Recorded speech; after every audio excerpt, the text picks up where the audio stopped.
welcome to Planning Phase Syndicate. Thank you all so much for joining us tonight. Yes, we have episode 1 Bloody 100 coming at you. Tonight, we're going to talk a little bit about what deck, or I guess we won't talk about what deck. We'll just talk about what leader you would take to a PQ if you have a PQ coming up next week. We'll also talk about we're going to kind of start like a new series where it's a deck tech, but not a deck tech. And we're going to kind of talk a little bit about like some unheard of decks that have high ceiling potential. And Alex is going to take us through Plotpatine or Potpatine from set 6. And we're going to talk a little bit about a card draw deck that he made that is actually pretty fun to play. I played it at locals this week a little bit. So and I had fun with it. We're also going to talk a little bit about how we feel the state of the game is going. Joining me tonight on mic, the bench warmer himself, Mr. Alex. How are you tonight, sir? Oh man, I had a great name for like those decks that we highlight. We could spotlight the decks. Ooh, special terminology. There you go. That won't get confusing. Yeah. Yeah, I'm doing okay. I'm just trying to organize all the cards that I've gotten from this set and previous sets, so it's been a long day. Fair enough. Also joining me on mic tonight is Samuel, the youngling. How are you tonight, sir? Pretty good. Just chilling. Yeah. Maybe after you turn 21, we'll have to like revisit your name. But I can still call you the youngling because you're still not even 21 yet. So works. He's legally an adult. True. I can vote. I can go to war. You can get drafted. Yep. So you can't rent a car. Nope, you can't rent a car, and you can't smoke cigarettes anymore. So there you go. Don't remind me. Well, I don't know why anybody would want to smoke cigarettes at this point in their life anymore, but it is a thing that you should still legally be able to do once you're 18, for Christ's sake. But let's not get into politics tonight. I do not need to go down the political trail. Nope, we're not going to do it. We're going to keep moving past. Hopefully everybody had a good week. I sure did. I didn't get to play as much Sue as what I had originally hoped to play. But a lot of people were still doing pre-releases, and so there's just so much other things going on. We went and saw the high school put on the Addams Family play, so that was pretty fun. We got to see that. I don't go to a lot of that type of stuff, and it's funny because my mother-in-law went with us, and she's like, "I bet you didn't like it." And I was like, "No, I actually did like it. I like musicals. They just got to be a little bit macabre, like I don't want to watch like a Oklahoma. Yeah, like I don't care about that and stuff like that. But no, my daughter said that we should all go. That it was actually really well put on, and then when we went, it was pretty well put on. And for opening night, like on a Thursday night in a school theater, like it was pretty packed. I'll say for a Thursday high school performance. So I'm trying to convince them to do Spam-A-Lot before my daughter graduates, because that is my ultimate. Like that would just be like the best thing ever. I love Monty Python. That's my favorite. Sam's probably never heard of it or seen it, so. Hey, I know what that is. Thank you very much. I didn't love it that much, but I've seen it. Sounds like we're gonna hang out, and I'm gonna force you to watch it like 10 times in a row, and then we'll see what after that. That sounds about right. You should watch A Fish Called Wanda while you're at it. Why not? That's a good movie too. A Fish Called It's got Wanda. Charlie Cleese. He wrote it. Yeah, I like that. No clue. Though I am a lot more picky in my movies, I think, than Alex is. So I prefer like comedies and horror movies. So speaking of horror movies, I finally, because I've been into Mike Flanagan. I don't know if you know who Mike Flanagan is. I assume Alex does. We did not watch The Midnight Club because that came out, and by the time I got into Mike Flanagan, it was when my daughter had cancer. So it was like, oh, I don't really want to watch this. But now, a couple years later, where like everything feels fine, so I was like, all right, I can actually put this on and watch this now. Because that's like the one thing of his. I haven't seen a couple of his earlier movies either, but all his current stuff I've seen, and then that's the one leading up to that. Oculus is like shockingly good. Is it? I don't think I've seen that one yet. So. Like actually good for being. I think like the WWE produced it. But like it's actually really good. It's written by and directed by Mike Flanagan. But I haven't watched any of the TV shows because I don't really watch too many TV. But Yeah, I've I seen would pretty much most of his movies. I would highly recommend watching them.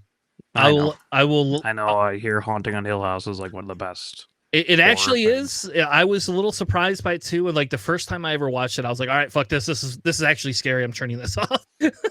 And then I went back to it. We rewatched all of that and the midnight. What's the midnight? Not midnight club. Midnight Mass. Yeah, Midnight Mass is like chef's kiss. Like that one. I like that one actually better than the haunting one. Only just because of how that story is portrayed, and it keeps you guessing pretty far into the end, whereas the other one is easier to figure out for it. But both the haunting ones are really good. Like I still like both of them. And then he had I heard like the Fall of the House of Usher was really good as well. Yeah, that one is good. That one's not as spooky. Like I It's like almost would It's move an it. Edgar Allan Poe Yeah, thing. move it Like, from the it's not horror movie category. But horror. yeah, that it is really good Gothic to. horror. If you've never read that book, you should read the book and then go, or the poems or whatever they're called. But you should go read those first before you go watch it. Because about halfway through it, I stopped and went back and read it because I'd never read them before. So I was like, all right, I'm gonna go actually read this so I kind of maybe can understand what's going on, and why they're making a big deal about this. But he's doing Clayface, or well, he's writing Clayface. Yeah, I know. I thought that was a little wild. Yeah. So we'll see. We'll see what's in store for him in the future. But he doesn't do anything for Swoo yet, unfortunately. Maybe he'll get into Arkham Horror. That would. We should talk some Star Wars Unlimited. To kick the night off, I want to talk a little bit about the state of the game. And we don't have to spend a lot of time on this, but I feel it's fun to reflect and to kind of talk a little bit about, because there's a big debate, right, between legendaries and whether they're worth these things or not. And if you actually look at the cost of some of the legendaries to set, over half of the legendaries are over $15 for just the base level ones. And we haven't seen that in quite a while. Like it's also like 2 days after the set dropped. Sure, but before they would all tank right away. Like that's how I always used to get them, is because I'd wait, they'd all tank, and then they start to come back up, and I just always buy them. Now they're not tanking like I would kind of hope they would. So I want to talk just a little bit about the state of the game, like how we feel the game's going, like, and I threw a couple of questions together. We could kind of start and we'll just kind of do like a round table. So with rotation, how do we enjoy building new decks that we get to play around with? Who wants to go first? Alex, I mean, I've been building a bunch of decks, right? Yep. It's fun. It's like, it's a little bit more interesting because a lot of like the staple cards are gone, right? Like if you're building yellow, you're not like, well, I should just put Waylay in here. Or like, oh, I'm playing blue villainy, so I have to put like power and super laser blast if I'm going for like a control thing. So it's cool that those cards don't exist, so you actually have to think about the decks you're building. I'm all about that. Sam, what do you think, Sam? You enjoying deck building, or are you missing some of your old Han? I mean, like I'm still gonna be the Eternal guy, just because like Han won yellow with a splash base for resupply, and we'll get into that. But that stuff is so much fun.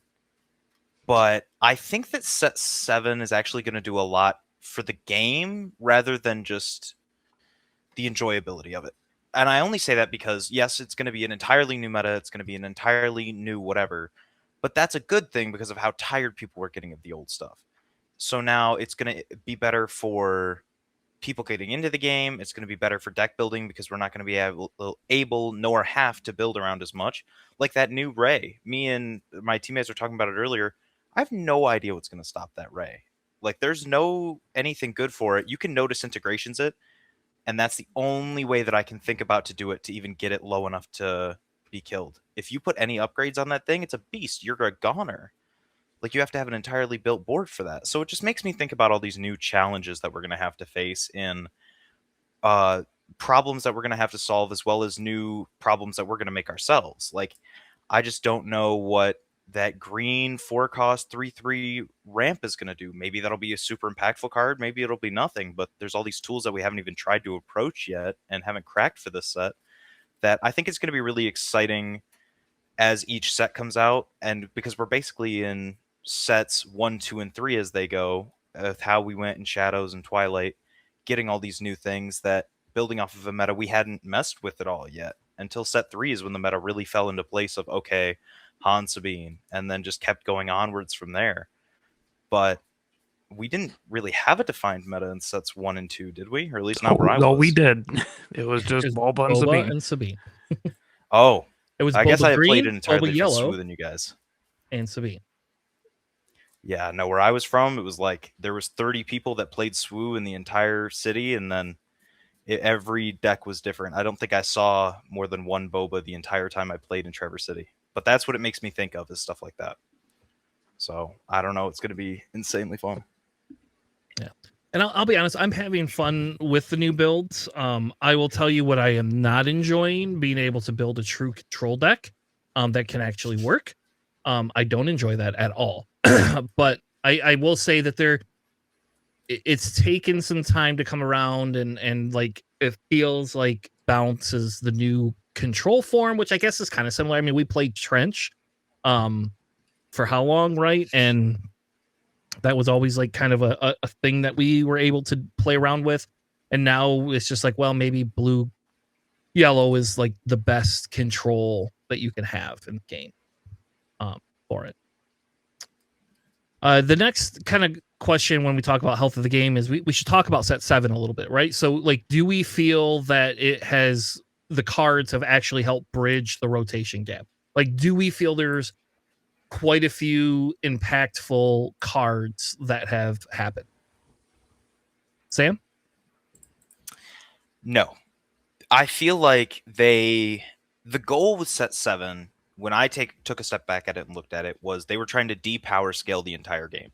That way there wasn't as many cards like Resupply or Waylay, like you said, or Power the Dark Side, that are just all these really good cards that we have now that just walk over everything. They're trying to get rid of stuff like that.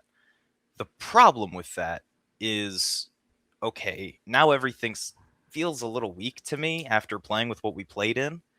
And I guess that's what they were going for, but it still doesn't feel nearly as good or nearly as impactful as any of those other ones do. Like, now I just don't care about ramp decks, because if my main piece of ramp is the 4-cost 3/3 that I have to kill to then do it, I don't have Super Laser Tech and I don't have Resupply, both of which felt like better options because they were earlier getting that more impactful ramp. Or like, oh, what was the other one? I don't know. But now, or the 6-cost Stockpile? Yeah, Stockpile, that's what it was. Like, I don't really care about any of the ramp we have anymore. So, I don't know. It feels just a lot different to me than it did before. And that's harder to work with based on how used to I was with sets 1 through 6. All right. So I guess if we want to tackle the ramp, like, I feel like we hit the tangent for a second. Like, I feel the ramp is a million times better. Personally. What? Because of the fact that I'm not putting cards down anymore. B, it almost feels like we all have a fair opportunity to create some sort of ramp, and we'll see what they do with credit tokens going forward. If we don't get much more credit support, that's a different conversation, but we're not there yet. So I'm not going to speculate into FFG's future. But like, I could put down bigger units in more decks now than I've ever been able to do in my whole life.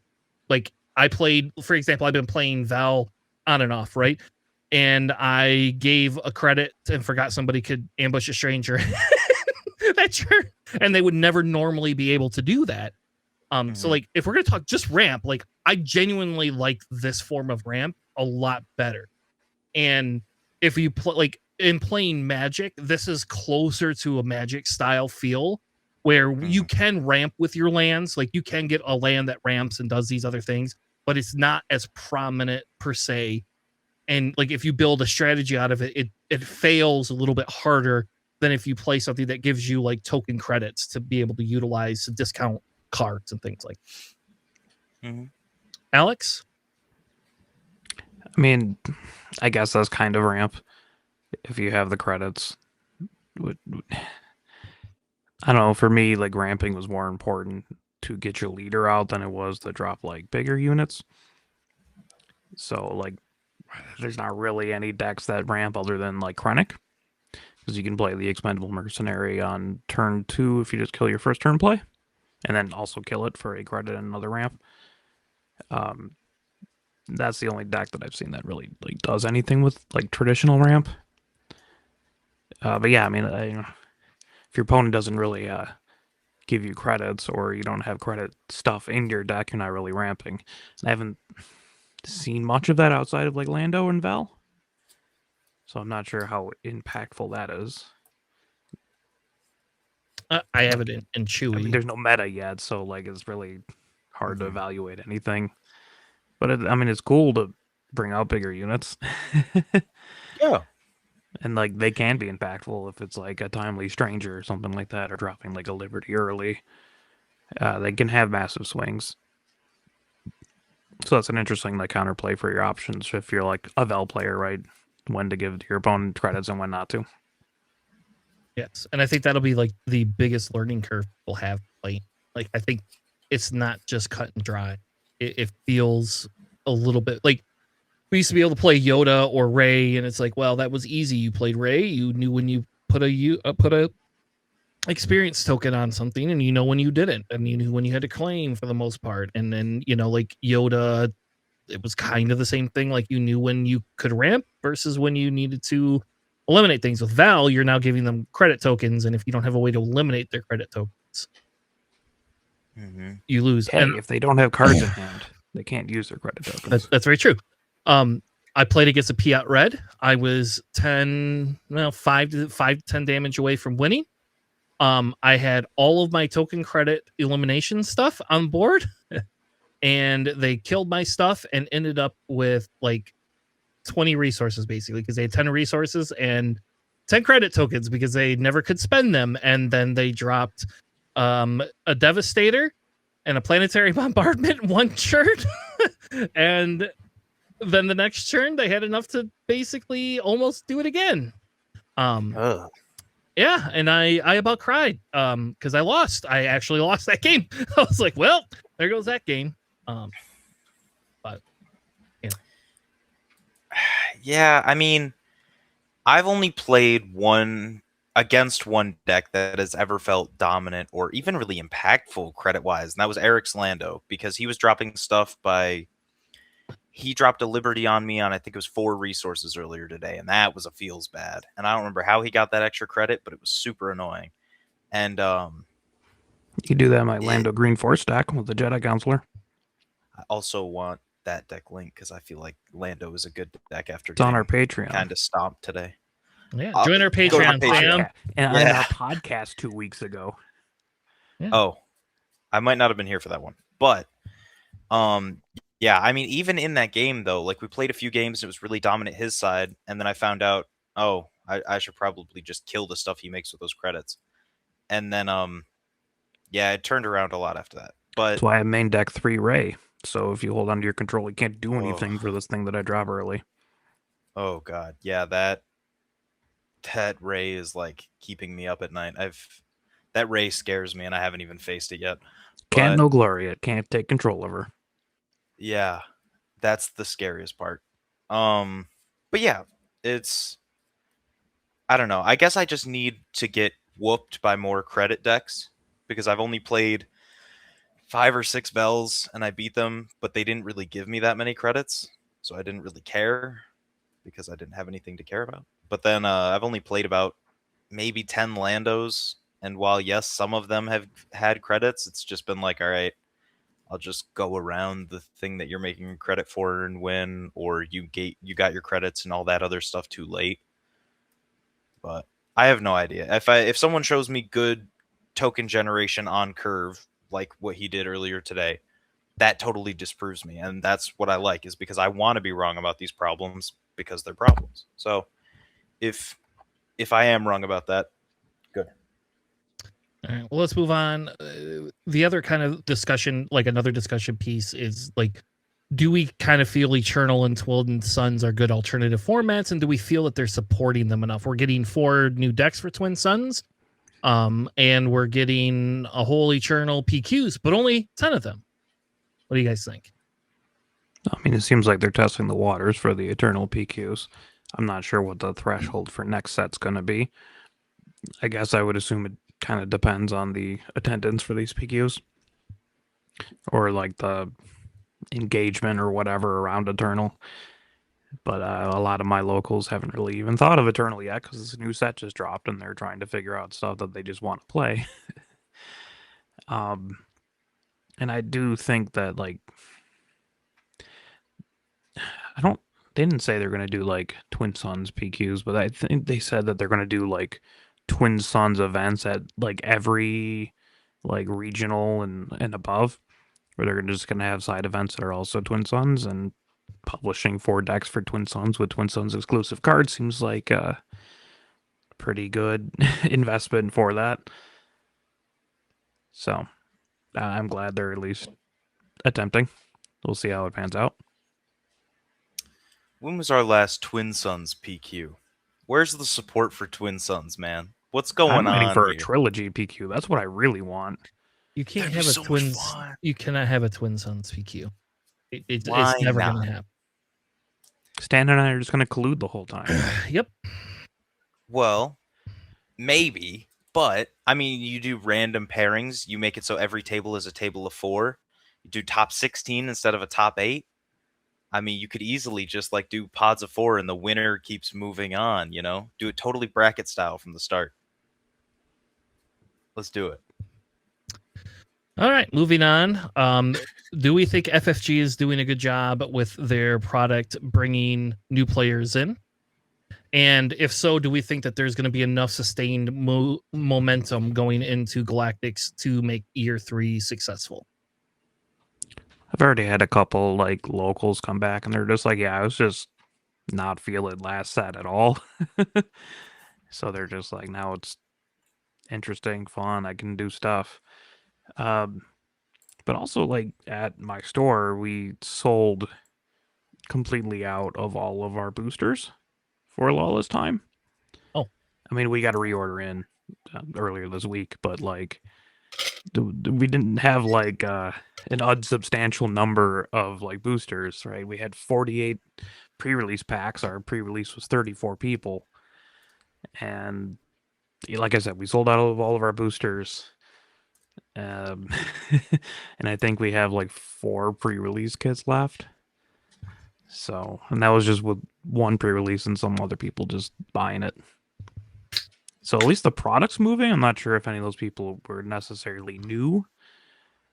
At least the product's moving. We definitely had like, I think it was like 10 people that I've never seen before at the pre-release at Excel, and I know almost everyone in locally. So that was pretty cool to see. Yeah. I mean, at the store I work at, I have in the past 2 days, like yesterday and the day before that, I've sold 4 Shadows starter kits and 3 of each of these starter decks. So there was like 8 families total were taking home new swoop product. And I was like, that's awesome. Like, sure, they don't know that those Shadows ones aren't legal anymore. But yeah, like still they're learning the game, and that's awesome. And I feel like there should be I think Intro Battle Hoth was a great concept. I don't think it was executed the best because it felt like it was trying to be more to board game players with the way the product was I mean, released it's and literally introduced and all like an that. intro. They give you a QR code for a YouTube video that teaches you how to play, and the whole deck is stacked so they can bring you through it. Oh, it is? Yes, it was Oh, literally for like anyone who wants to pick this game up as If an intro. if you go watch our YouTube video on this, I go through that, just so you know. Like I actually go through how they did that.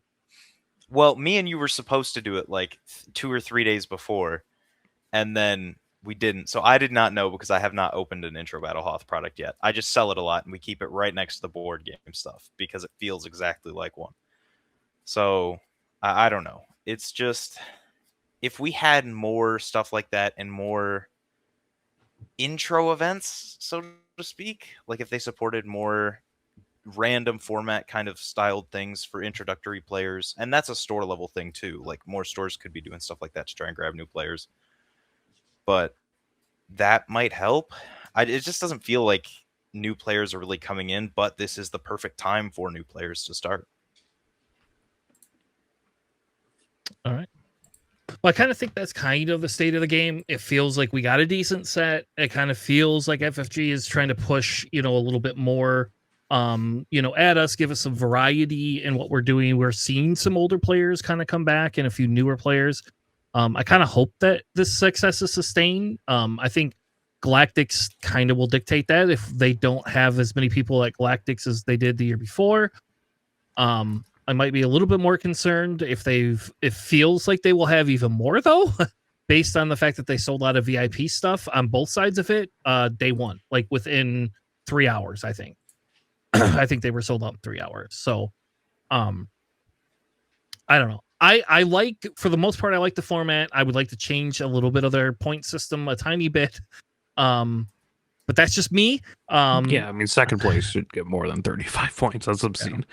Yeah, and what we need, Alex, just so you know, we have to really prep so that way we can get into day 2, and then we can get into the top 64 for day 2, so that we don't have to win a PQ again.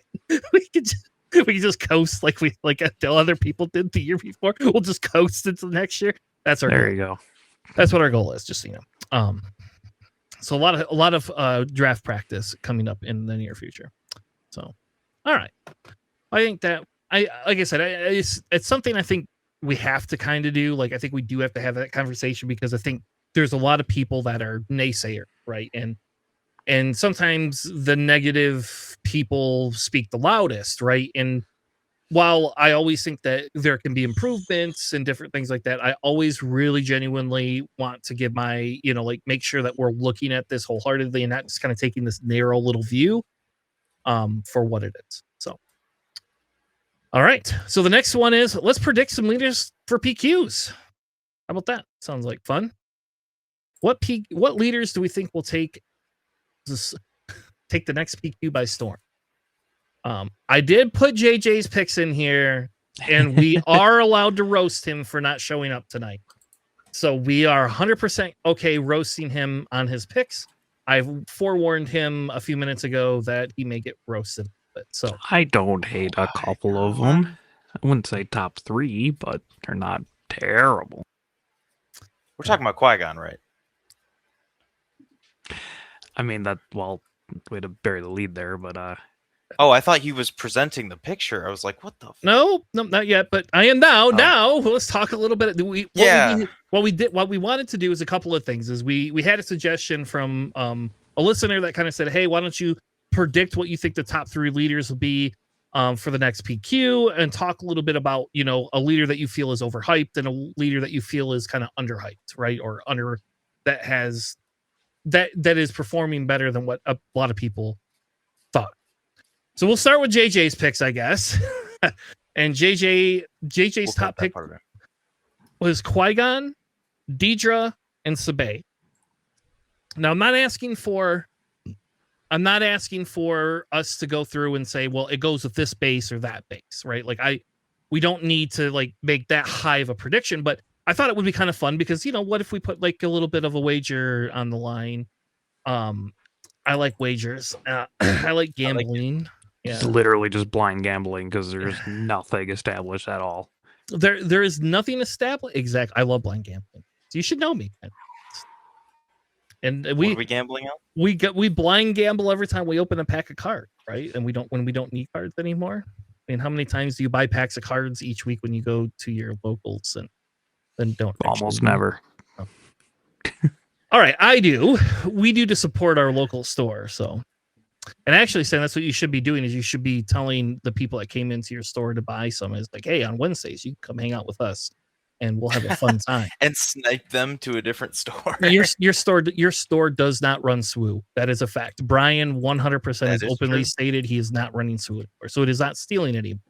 It's just, repurposing. That is true. Repurposing. So JJ picked Qui-Gon, Deidre, and Sabé. So now we could do one of two things. We could go through all of our top picks and then talk about them, or we could just kind of pick on JJ. Yeah, I guess we could do it one at a time. And I wish JJ was here for why he thinks some of these. I mean, I love Qui-Gon. I play Qui-Gon. I have 2 different Qui-Gon decks I'm working on, and they're pretty fun. They can be actually pretty solid. I I I don't think Qui-Gon is going to win more PQs than any other leader. I don't think Qui-Gon will win any PQs, if I'm being honest. But that's just my opinion. This is coming from the best Qui-Gon player in Michigan, according to these PQs. So I trust the word of law of Big Qui-Gon. So, oh my god, I got a think top loader for that, by the way. So beautiful. You Boss told me you had his found one, he's sleeve. like, I didn't even know "Take it was a top loader. Yeah, so I got a top loader for the giant Qui-Gon. No, there's some really interesting things with Qui-Gon. Green is significantly less playable now, but blue is actually pretty solid. But I don't know. I don't see it. I He think doesn't might have win. the versatility as any other leader on this list. No, that's like he has 2 colors. You can play him very easily in green and blue if you really want to. I don't. Green's rough. You don't have the low end for green. No, I mean you you kind of do. You have No? Gungi and Youngling Hmm. for And your for that- force units. Yeah, And true. you have Anestra. Who's not a first turn play. Oh, okay. Well, you have Anakin. Come on. You used to play Anakin. I don't want to hear it. We got 2 Anakins now. Yeah, How wizard pilot is that? Anakin. Yeah, so I can't kill you. It's not wizard at all, Harry. It's incredibly wizard, man. Yeah. But So- speaking of Anakin, he's really good in yellow-blue Qui-Gon. Because he's a yellow-blue heroic Mhm. unit. And he's forced for some reason, so. No, because Anakin has. Oh, I mean, I understand why Okay. he has the force. It's just like kind of silly that they're just like, hey, here's a 2/4 force unit that kind of does Qui-Gon's ability.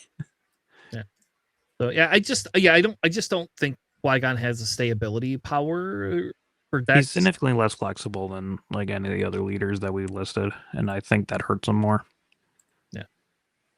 Deidre, I'm not against actually. Like I have been playing Deidre Yellow a little bit. After they were on the FFG stream the other day, I think there's something to Deidre Yellow. I don't think that she's going to be insanely meta, but I guess I haven't tested her against absolutely everything, but she has like some decent counters to space stuff. Well, until you hit the Luke churn.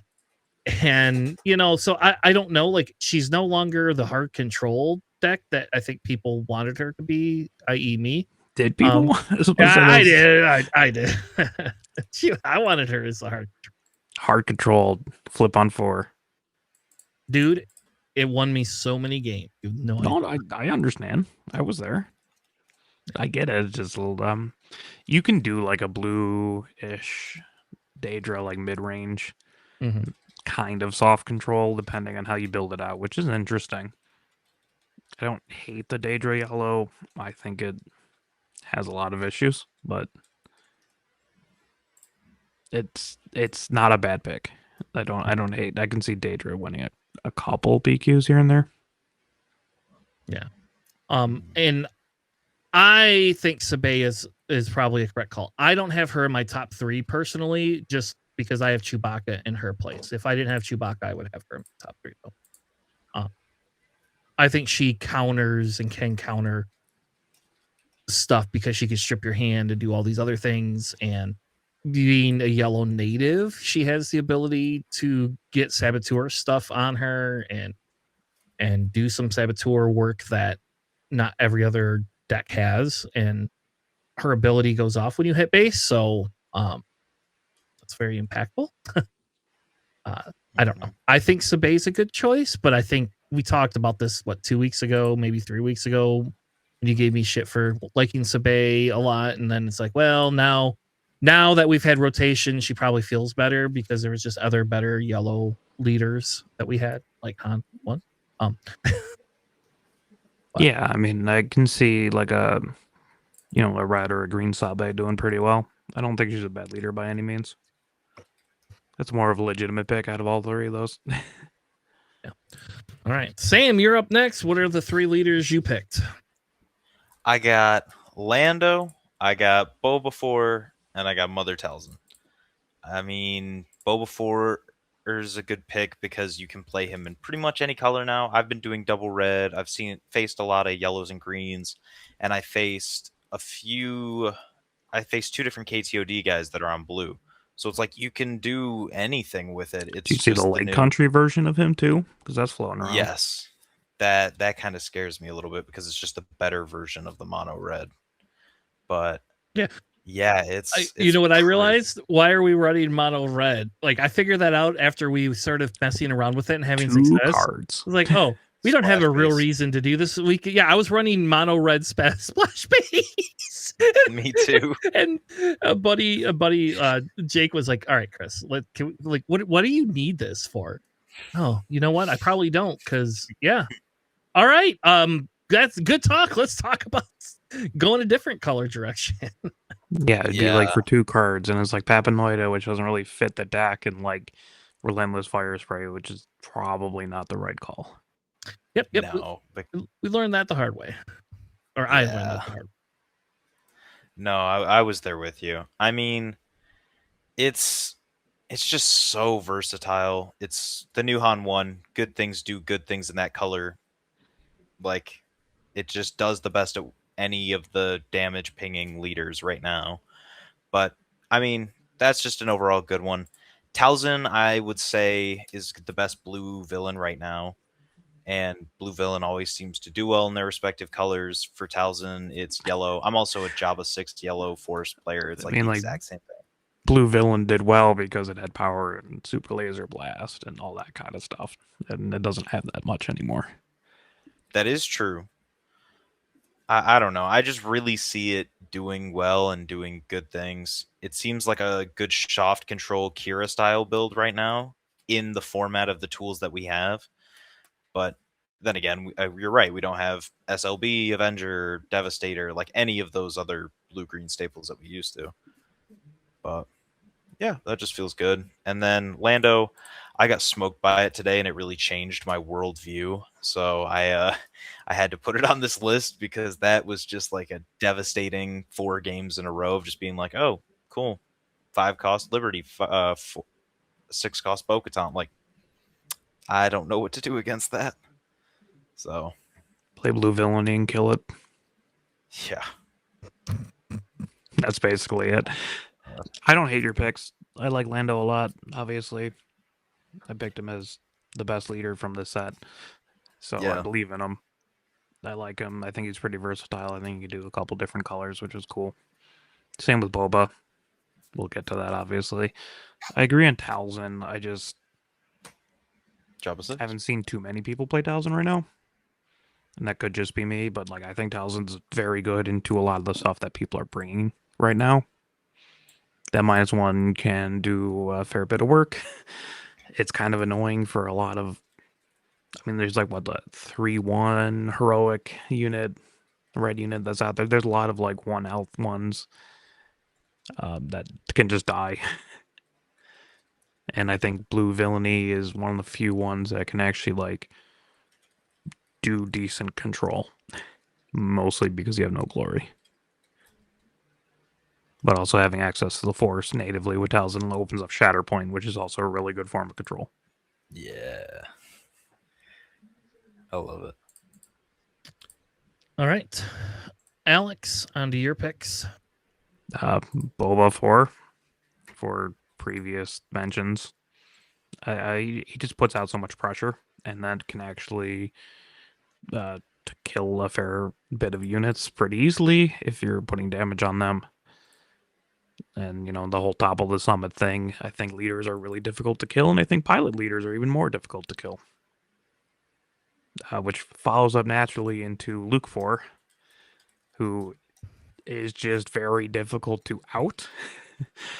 You just kind of gotta hope you shove him on a 3-costed ship and, like, Tree remembers him, or, like, condemn him or something. It's you don't really have many good options other than, like, just directly damaging him. And red heroic stuff is in a pretty good state right now, especially if you play him with like Data Vault, right?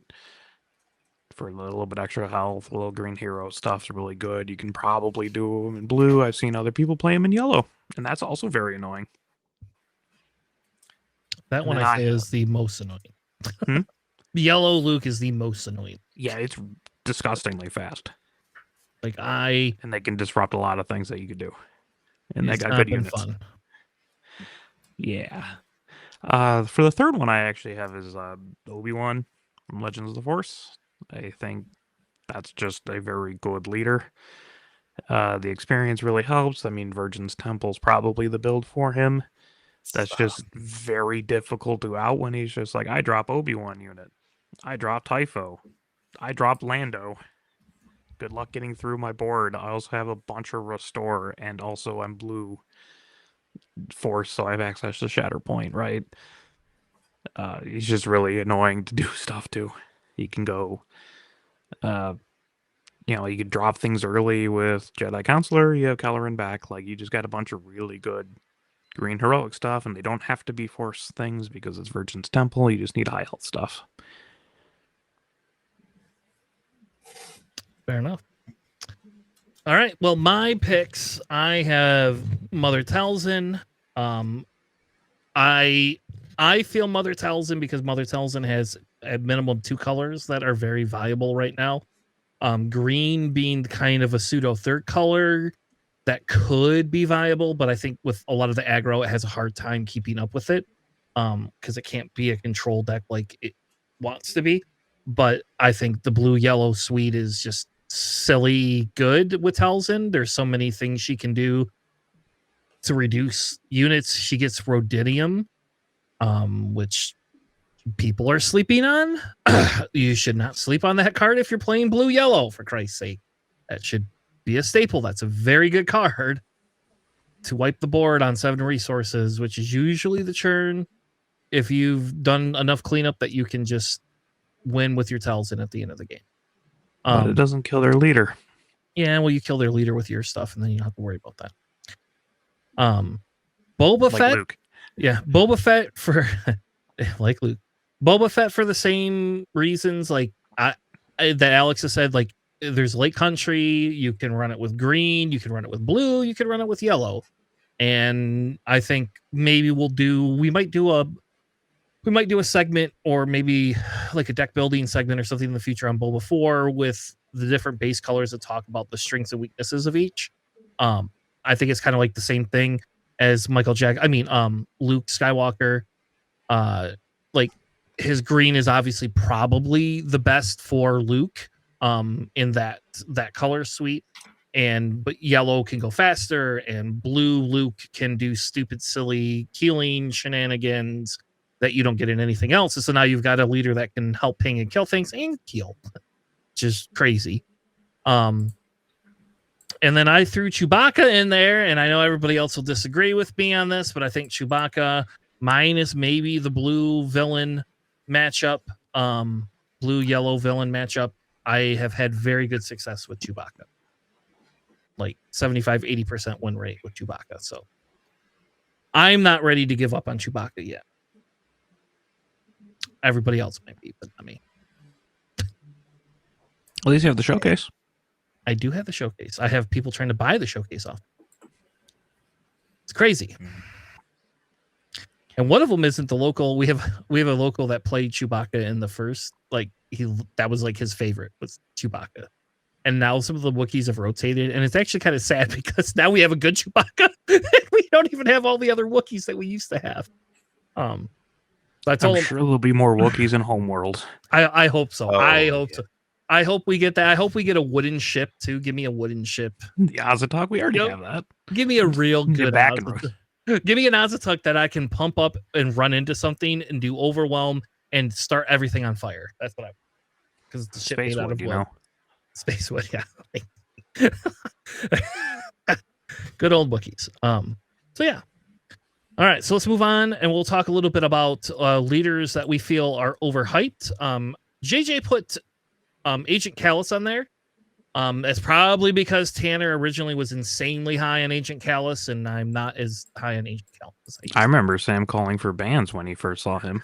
Yeah, I do too. Yeah. And he's not making a big don't know who's splash. playing it. Yeah, no, I haven't seen anyone really play it. I played against a red version online, and it can be stupid. And I played against somebody that played a red force version, I and built they a were Red Force version of it, and it seemed pretty interesting, but they were it's doing like key stuff, and I'm wonky. like, oh my god, oh no, key aggressive negotiation. But I don't know. I mean, I have an aggressive negotiations callous force build because you have access to like Kiadi Budi, do or do not, like you were saying, but also you can just play the Stranger too. Mm-hmm.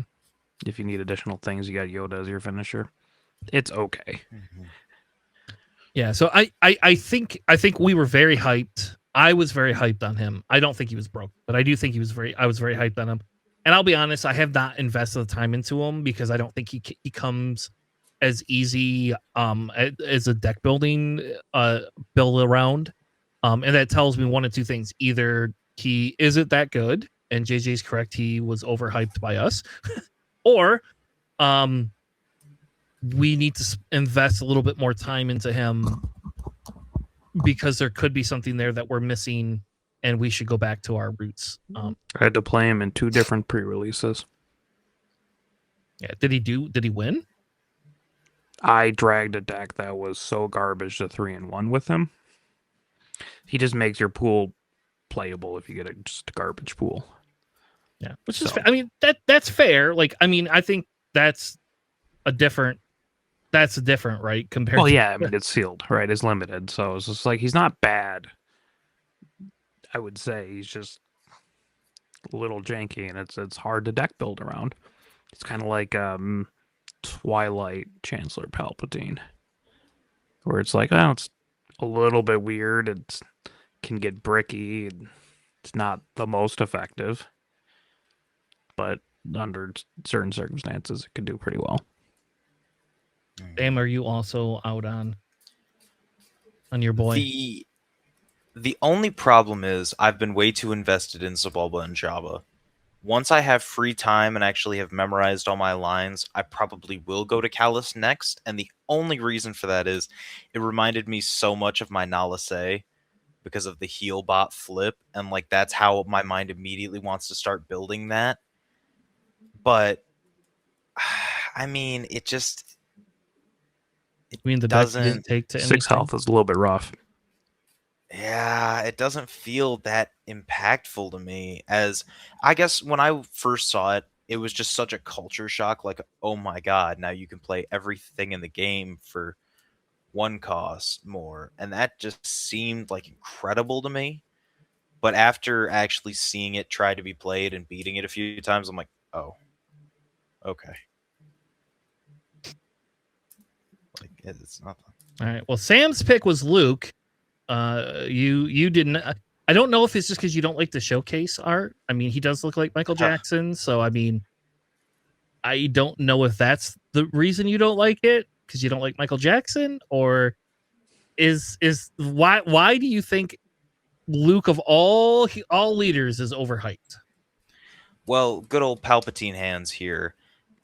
He feels like a worse version of Vader. He didn't really shine when he was in Premiere, and he didn't really feel that impactful. And I feel like the only reason people are going to him as much now is he's a chunky space deck.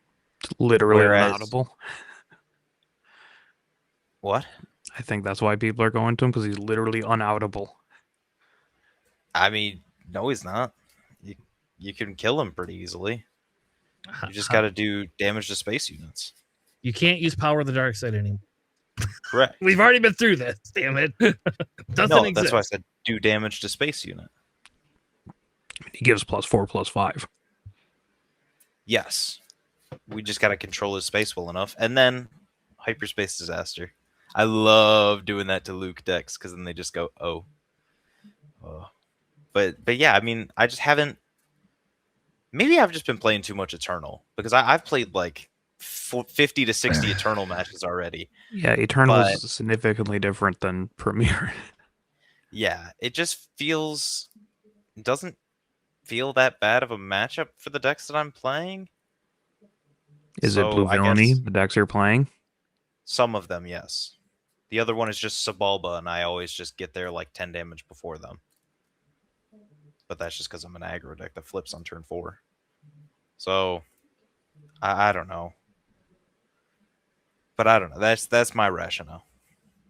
May not be good rationale, but it's rationale all the same. Well, Alex picked Jyn Erso, which is probably controversial in the aspect of most people think she's really, really, really good. Alex, why do you think she's overhyped? Because I think she's just good and not like the best leader that you can be playing right now, which I think is kind of the definition of overhyped. I think she's fine. Like the card draw's nice, but like I don't. If you're able to like drop sentinels or like hand control, like rip aggressive negotiations. There's multiple different like avenues you can take to just slow that deck down enough that it kind of just sputters. Yeah, and I won't lie and say It's very one note. I feel the same way personally about it. Like it feels like she doesn't have the ability to have a variety of decks play with her, which is actually sad because Jyn is one of the coolest characters that we've ever gotten in Star Wars. That's not part of the original trilogy, and it's just sucks that sometimes we can't. Is she in things that aren't Rogue One? No. Oh, I mean, yeah, she's a little Okay. in a little bit of other stuff. I don't care. I think she is one She's of the worst character from Rogue One. Oh my gosh, she is not the worst character from Rogue One. All right, Tanner's right. No, Yeah. no, she's literally not. she doesn't even have a character arc. She my doesn't God. really Doesn't do do anything. anything. All right, I'm done talking about this with you guys because this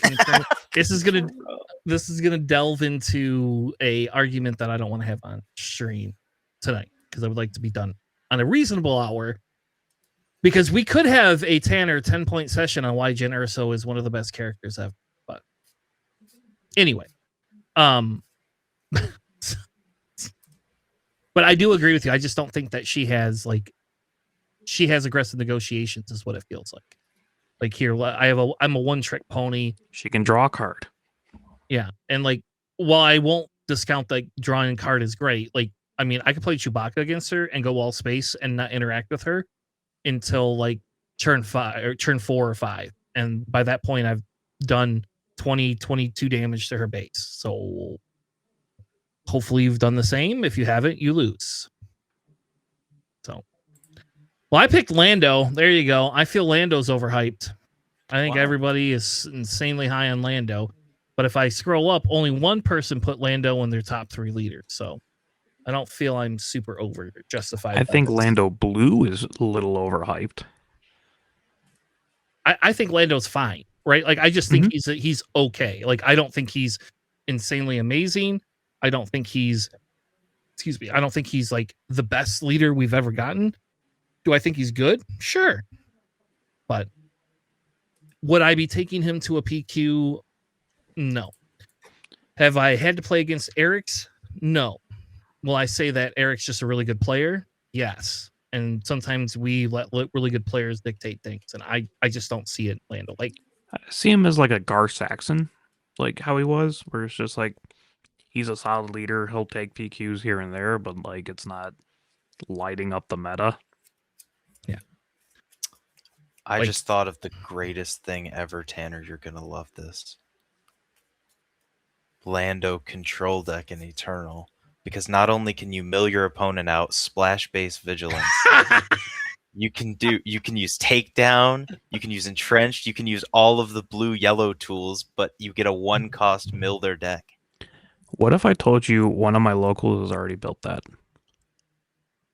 Who? I don't need to tell you their name. Yeah, give them our Discord. We want this list. It wasn't good. He didn't build it correctly, but like the theory was already like done with like Lando Mill and stuff like that. So I would tell you then in Eternal, I will happily play Lando Mill deck. Don't get me wrong. I'm partial to villain, but man, I'd play Lando Mill. Anyway, I understand that Lando can be very good, and I think Lando in the right hands can be very, very good, but I just don't think like overall he is the absolute, like if I was training for PQs or for worlds or whatever, like he's a deck I would consider, but I would not just go, oh, this is an auto play for me. And I feel like there's so many other things that like can interact with him now. Like I just like I don't know. I've played Vel against him multiple times and not lost. So there you go. Like I just don't Which think color? Blue or green? I always play Vel. Or green. No, I mean like where they're playing. I play both blue and green. So No one's doing Green Forest, damn it. that's probably true, but you know. You could just draw Kelleran on turn 3. That's Sure. really hard to out. Explain that. You have one Alright. credit token and Jedi Counselor. You do That's it. know I don't let their Jedi Counselor ever. They get one time out of it, and that's it. And That's if they the play one time, it's turn 3. yeah, it won't live to that turn. I will literally just upgrade Don't play my it turn 1, just play it turn 2. I will upgrade my unit, and if I haven't spent my resources, I will literally just claim to kill that thing. I'm not going to let anybody have that card. That they're not going to get to keep that card. Like Turn we've 2 had Typho. we've had turn 2 Typho is dirty. Yes, I will 100% agree with you on that one. Having a turn 2 Typho is not super easy. So then just play Kelleran on turn 4 because you're giving me credits? Maybe. Well, I'm going to kill your credits, so that's what I do. So then you have to kill my unit killing. I again, we could play. It's not in your top 3 either. So like, I just don't think it's like. Yeah, I'm not the saying end all that's be alls. like the guaranteed line. I'm just saying there's like something you can do. All right. Well, let's move on to our most underrated leaders, ones that we feel could possibly get more. Say JJ picked Maul.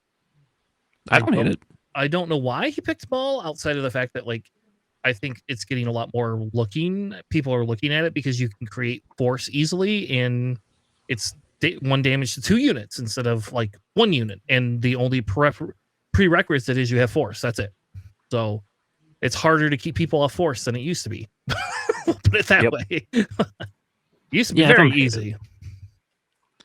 I don't hate it. I don't mind the double ping. Like you can do more interesting things, like charge with murder is a thing as well. Right, you can like Maul ping for free and then charge with murder, disclose 2 blue, and just kill any unit that's damaged. That's not a leader. So like, there's some interesting things you can do in, I guess specifically blue Maul. I haven't looked at any other color. I think blue is the only viable one right now. I don't think yellow or green are going to be super viable. Personally. Yeah, I think it more leans into blue. Yeah. But I don't hate it because, like, I would say that is an underrated leader. Yes. I wouldn't play it, but that's because I just not my style. We had somebody on our local Facebook marketplace group trying to sell that showcase for $200. I messaged them and I was like, "I'll give you $50 for it." He's like, "No, it's worth $200." The Maul. It's a good looking showcase, but that's about it. Well, that's what I did. I was like, "I'll give you $50." I got $50. I'll happily hand you $50 for the Darth Maul showcase, just because my oldest, who still plays, that's his favorite Star Wars character of all times. And when we play Destiny, even when the Maul leader was not super good, but that's it's a dice thing, and that's a different discussion. But because that Maul had like 4 attack, like you roll dice and hit 4 attacks, and like what are people gonna do about that? Not much. But my dice never rolled that. They always rolled the blanks all the time, no matter what you did. They always rolled blanks, and then Maul's inefficient at that point. All right, It's Sam, like playing X-Wing. It's kind of like you playing X-Wing. Yeah, that's why you got to play stuff that doesn't need to roll dice. That just does auto damage, like Decimator. bombs. And 1 die. That's all I need. Yep. If you can't roll a squiggle on green, what do you care, right? Yeah, I got reinforce. All right, Sam, you picked Sebulba. Mm-hmm. I think he is in the top 3 for the best aggro leaders that we have right now in terms of hard Sabine style aggro. And if that is to be very good meta viable, I personally think so, but I'm gonna wait till our first tournament to make any determinations. I haven't sleeved up this deck and personally tested it out yet because Carabas is a lot different than in-person stuff, but I feel like everyone's overlooking it. This is one of my top 2 decks of this set, and I actually have a pretty good win rate on it. So I think that it can be pretty good if just played correctly, and like you get the good lines, you know what you need to do, and like you view it through a Sabine lens. It's actually pretty good. I don't hate Saboba. He might be one of the better aggro villainy because there's not really much aggro villainy. I know like Daedra is starting to pop up here and there, but not a lot of aggro. Yeah. Yeah, I think the big thing with Saboba is going to be, like the staying power of it, right? Like, can you keep units on the board long enough to actually be aggressive, right? He is a little bit slow because it is like one action to give this thing raid, and then then you have to swing with it. That is true. Also, I wouldn't really say like Sabine is like hard aggro. I'm sure Zabova is just more hard aggro. Sabine was like a borderline mid-range leaning aggro deck, just because it had like the Pose and the Wreckers and all that kind of stuff, or even like the Dark Sabers if you go back before that. I don't think I haven't seen your Saboba deck, so I don't know what it is, but like I'm not sure. Yeah, again, like the sustain, like Tanner was talking about, because like with Sabine, you had like Wreckers and Pose and everything to close out the games. I don't know what closer you have for Saboba. It's mostly just the 5-cost pilots for Han and Mando just being played out of aspect. And there's a point where I might go, hey, let's just run splash base and put other bigger top end just for like the maybe 7 to 8 resource turn. But you're usually closing it out by around 5. Yeah, like you want to close it out before that. Yeah, I was just like the Sabine comparison was a little bit, unless it was like a mono red Sabine or like a Sabine yellow, I think would be closer to the Saboba's. That's fair. Alex's pick is Talzin. Yep. The GOAT. I think she's, good. I just haven't seen many people like doing a lot of things with Talzin. But you see red pop up, you see yellow pop up. We already talked about why Talzin's probably pretty good. So, and my underrated leader is Vel. I think people are not playing enough Vel. Put it that way. I think Vel has playability in 3 colors, mainly green if you really want to. That's really the big one. I have played against Val Red. Like, you can go a little bit more aggro with Val Red, because you get your aggressive negotiations. Again, you're kind of the one trick style pony, but the negative credit hate in blue and red make Val decently doable. She's a little bit slower, I think, of a leader in terms of being able to get out on turn, all these other things. So you could play ramp in her if you really wanted to. I typically don't. I see it kind of as a pointless endeavor. And I have not tested her at all with force. So I don't know if there's any force shenanigans that she can do that would be viable. I've played yellow a fair bit. Yeah. I like yellow. I like green the best. I'm a little bit less sold on Data Vault now than I used to be with it. So I'm more, I don't know if I need the Data Vault. Like, I feel Data Vault is for true like long game decks now. Do you have other better blue hero leaders to do Data Vault stuff with, in my opinion? Like, pretty showcase though. I like it. Do you have one? Do you have one? I do, actually. I hate you so much. I hate all of you. I have one showcase from this. I have 4. Yeah, fuck you. I didn't get any Carbonite packs. I bet you I bought more. I spent more money on the damn game and got less showcases. Assuredly. I got Vel and Leia out of a pre-release. I got a client out of a prize pack, and I got Enfys out of the first box that I opened. Wow. Well, if there's something you would like to trade for the Enfys and the Vel, I know somebody that wants the Enfys. There's so many people who are just like, I want that Enfys, I want that Vel. Yeah, I care more about the Vel. I don't care about Enfys as much. It's a pretty showcase. Yeah. I mean, it is. It's just that's not the style of play. If I'm gonna play hero, I'm probably not playing. Well, I just play blue. Blue Emphas is super funny. Yeah, but it's not. No, it's not my style. Chewie's pushing it with like my play style. Oh, Vel Blue is not like an aggro deck. Yeah. No, I'm saying Emphys. Oh. Emphys Blue is not. Oh, that's what I meant. Like Emphys Blue is not an aggro deck. All right. Well, those were our picks. Oh, I forgot. We actually have standings. We had 2 mini tournaments this weekend. We are not going to go over list. I'm going to be very pointed about that for now. We are not going to go through lists, especially because it was just content creators, I think, or content creator teams that played in these ones. So I'm not going to I don't even entertain know this. What this is. These are in London. They had these Nexus Open where basically it was like a bunch of either teams or content creators that got together to test decks, I guess, against each other. Okay.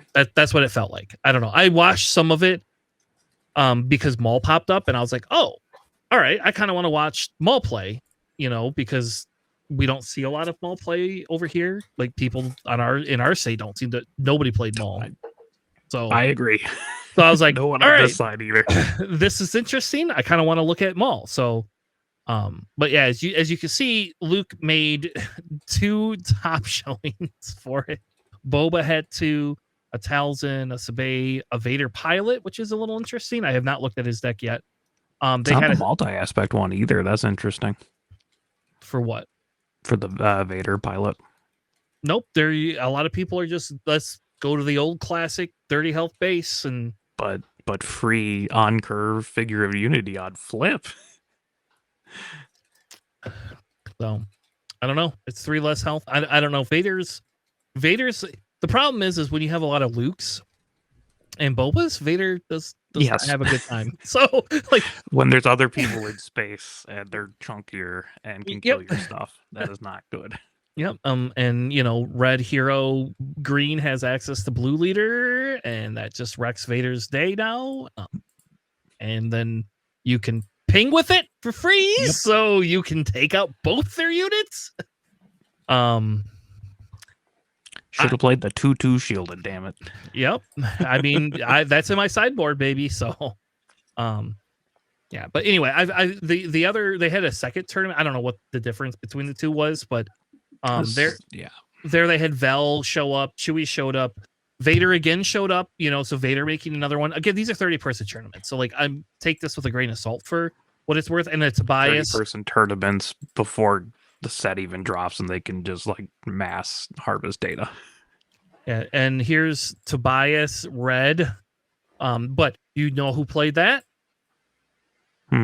Benton. So it was like, and he hasn't released his list yet, so we'll see if we get that list or not. So anyway, so those are, just so you know, you can look on what is it called? Swoop Competitive Hub. Yeah, you could look on there and you could see them. I didn't want to go through lists because I just don't feel that it's, I don't feel it's going to be super impactful. Yeah. Right now. I think we're having enough fun talking about our own lists. Which, speaking of, we have a list for you, and we probably have an hour of discussion content if we really want it. We are not going to do an hour. We're going to keep this to a 20-minute minute. But I've got people that have asked questions. I got to break out my Plotpatine showcase. So I was excited. Alex sent me this. He goes, I don't know if you're into this or not. And I was like, I don't know, but I'm going to build it. And I built it. It's a very fun deck. And then I promptly gave it to one of my locals who didn't bring a deck. And so I was like, all right, well, here's my extra deck. I'll play Chewie for now. And, I'll play this. But I did get to play it before we started our weeklies. And it was fun. So with that being said, Palpatine. Alex, let's talk about our deep dive into Plotpatine Red unlimited card draw deck tech. And we're going to call it a deck tech, I guess, because we're probably going to talk through how the deck works, its strengths and weaknesses, and why you should be playing this over Kylo. So there you go. Alex? Well, first, it's Palpatine sitting on a throne, so that's reason enough to play it over Kylo. But it's a little fun deck. I'm just like, I finally got my Palpatine showcase because he's sitting on the throne. I have to have it. So I'm just like, I should probably build something with this. Red seemed like a interesting choice. I built a green one, and I'm like, okay, this is kind of just villainy, green control. Let's have something more interesting and dynamic. So I just went with Palpatine. I went with the 27 health base for literally just one card, and it's funny. So yeah, the deck, Red Plotpatine. It has 2 emergency powers, 3 Chio, 3 HK, 3 Night Sister Warrior, 3 Onyx Squadron Brute, 2 Armor of Fortune, triple Axwoes, triple Papanoida, who apparently was actually played by George Lucas. I learned that yesterday. Papanoida is George Lucas's character that he showed up in one scene of the movie for. I didn't have a line. Yeah. I did not know that. It was his Stan Lee moment, is what we would call that. It's a little cameo, I guess. Triple the droid laser turret. I love that thing. Triple aggressive negotiations. Triple sudden ferocity. Double Hana. Double Slimore. Double charge with treason. Triple no glory. Double Cinta. Double dogmatic shock squad. Triple Mandalorian. Double devastator. And double single reactor ignition. Sideboard still kind of a work in progress, but as double condemn, triple supremacy tie, double the tree remembers, double hyperspace disaster, and a devastator. I might go with a 3rd single reactor ignition, just because I like board wipes, and also I killed someone with that, actually, and that's what they deserved. So yeah, this deck is just the Papanoida is the one card that you just call with the off aspect base. I contemplated other things, whatever. If you get that out early and have like a Chio or something, like there's just so much value. But we'll get into that, I guess. What's funny about the deck too, so I will tell you I've tested this deck obviously, and I have had better success in person than I have had online with it. And maybe it's just the card draw that you get online sometimes is kind of crazy wonky.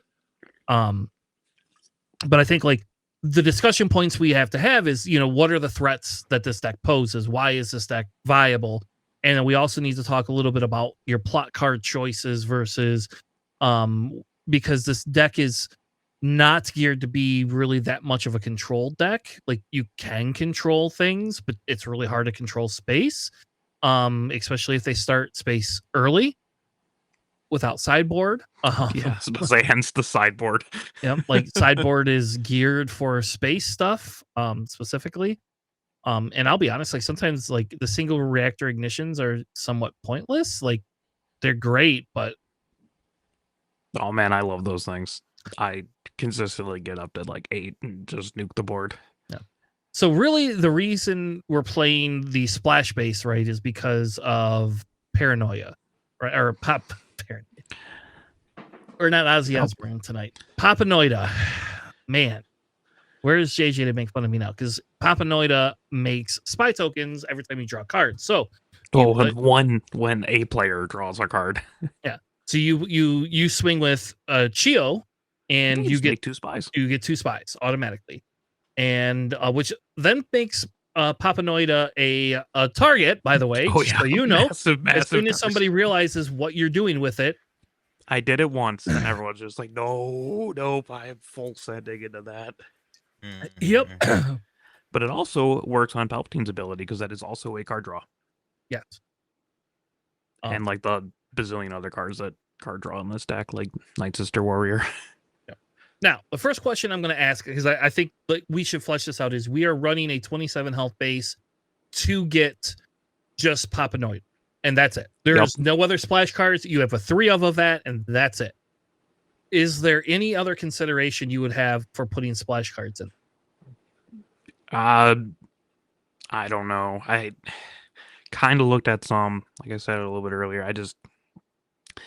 It's like, you'd think like Chancellor Palpatine would fit naturally in there, but then you can't play it off the base because you're like plotting them out. Mm-hmm. So that was like down the toilet. I don't know. The more other, like I thought I thought about other like plot cards, but again, like kind of having the same issue. I want to plot them out. I don't want to just like play them out of hand. Uh, yeah. If you have a recommendation, let me know because I wouldn't hate like another off aspect card in here. I just don't know what I'd remove. Fair enough.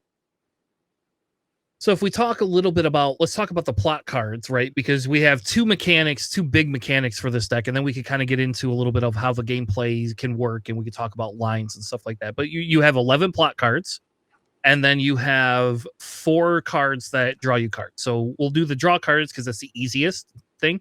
Yep. All of them activate Papanoida, and so all of them are very good with him. The Mandalorian is just a insanely good card, whether you use the card draw for any effect or not. Yeah, or just stack like 6 shields on them and Yep. go to town, right? Like, Yep. If they do not have a removal card or a bounce card that affects or him, Depa. Or Depa, yeah, don't tell people that. Because then Depa's people in start every single one of my yellow hero decks for that reason. yeah, she's going to be all over the place. Or technically, you could run, OB, all right. Anyway, but this Mando is really, really good just in the aspect of, for its cost. It is one of the better legendaries, and maybe we should rank our legendaries. I don't know, but like I think this Mando is actually, for its cost, is one of the better legendaries we've gotten this set. For the pure fact that, like, I mean, we have Finn that can do the ambush, give a shield. Now, could you imagine playing this with Finn? Like, you would just cry, like, because Finn would get a shield to something else. Mando gets a shield, so you just put a cheap sentinel down, yada yada yada. Your droid laser turret. Yep. But then you have obviously Palpatine drawing 11 plot cards. That is the question though. Is 11 enough plot cards, Alex? It is the bare minimum. Okay. I couldn't like Cinta is kind of weird for me. It's more of like, oh, I just deploy Palpatine late, stack a couple sudden ferocities, and then just swing with them. And it's red, which I needed for Papanoida and Charged with Treason. That is mostly what Cinta is there for. I wouldn't mind another Armor of Fortune or a Dogmatic Shock Squad. I just don't have any idea what I would cut for those. Yep. I mean, and we don't have Cad Bane in here. Cad Bane is also a really good blue unit, but again, I had to cut them in testing. it throws your red synergy off is the problem. So could you switch with the charge for corruption to the charge with murder? Yes, but then I wouldn't be able to like kill a typho that's in my way. Okay, fair enough. Right, without like swinging something into it first. Yep. So yeah, I think the question becomes is could we put a few more plot cards in there? This was always the issue with Palpatine to begin with. No matter what you did, like sometimes Palpatine is a dead draw. It's very sad. But I am churning 5 cards through my deck, which helps me get other cards. That's actually more impactful. Well, I mean, drawing a plot card is more impactful just by definition. But like churning through 5 more cards to get through the deck faster can also be pretty low key impactful. Yeah, I'm actually surprised. I'm a little surprised you don't have another Slimore or Dogmatic, just because both of them are anti-aggro style cards. And they're really good. They work very well in this deck. Yes, I just have no idea what I would cut for them. Sam, if you had to run this, would you add more plot cards in? And if you would, what plot cards would you add to this?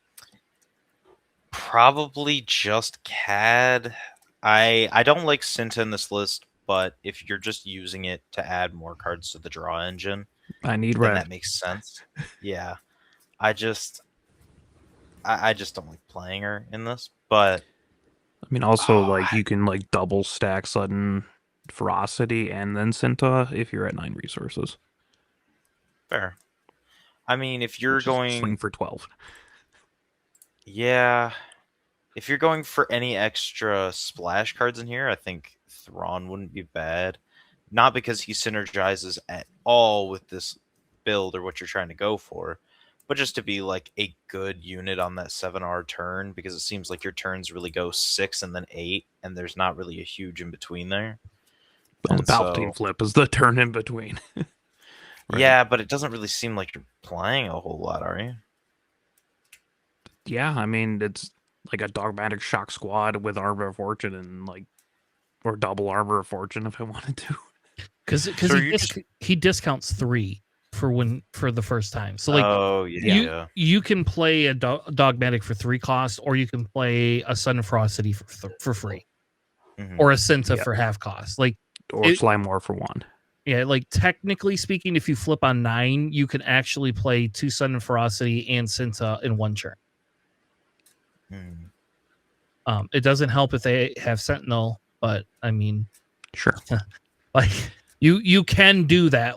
Now your Palpatine is swinging for 12, and if they do not answer Palpatine, you win next turn, no matter what. There's no ifs, ands, or buts about that. And at 8 resources, you can flip Dogmatics, Shock Squad, give them Sudden Ferocity and Armor of Fortune. Yep. All right, so let's talk a little bit about, this deck as a triple threat, right? So, I think the thing we glossed over the most was Axe Wolves.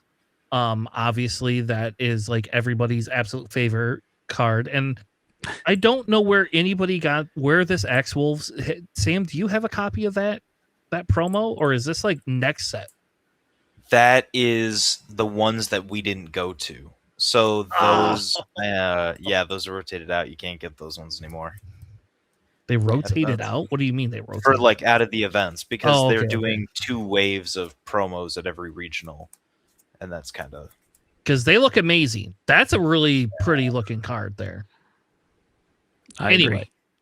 Anyway, you have Axe Wolves, which we found in Gar as a very good card.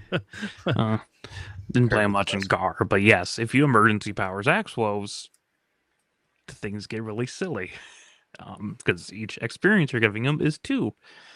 So you play emergency powers after you flip Palpatine or whatever on 8 resources. Now he's like a 17/17, right?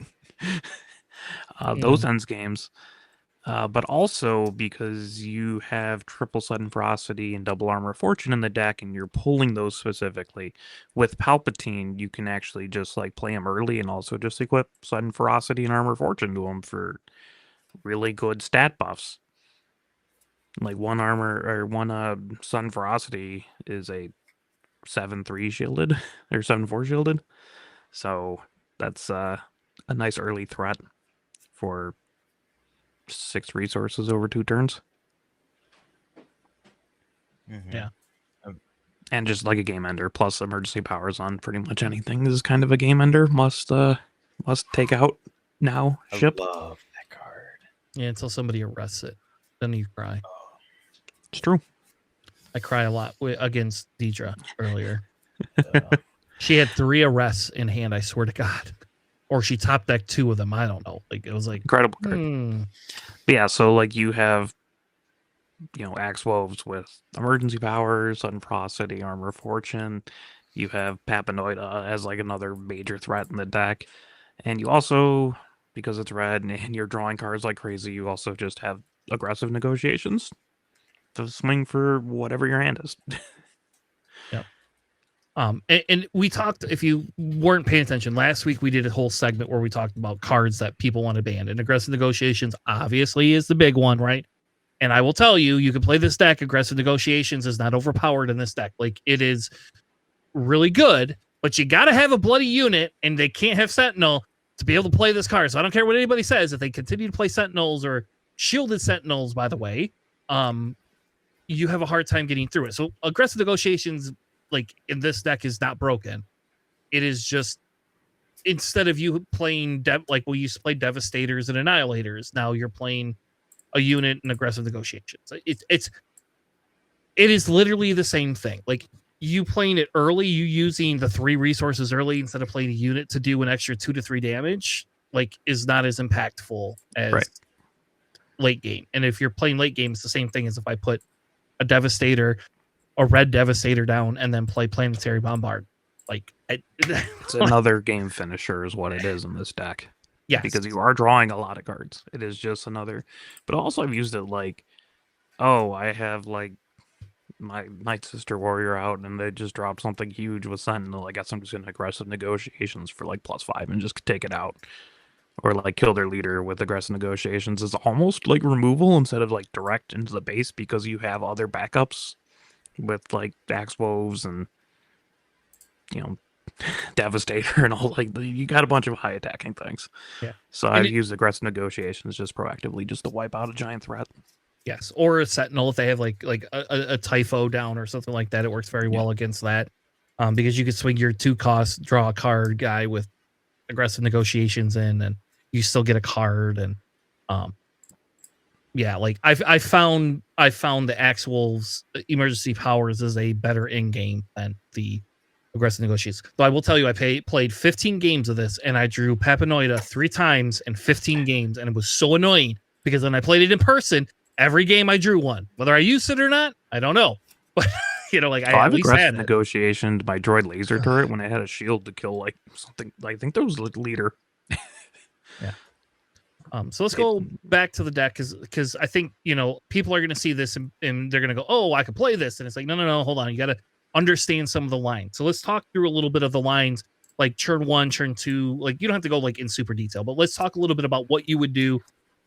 What is your optimal turn 1 play? What is your optimal turn 2, turn 3, that type of thing. I mean, I like Chio as like a starter. I think that's still pretty solid. I mean, the Onyx Squadron's kind of just like a backup. It's fine. It's in space. You can do things like, I guess if they're not really running space units, you can emergency powers on like turn 4 or whatever and just have it be a threat. Night Sister Warrior's okay. It draws you a card. HK's fine. He's mostly there because he's red and has 4 health. Yeah, Chio would be the preferable one.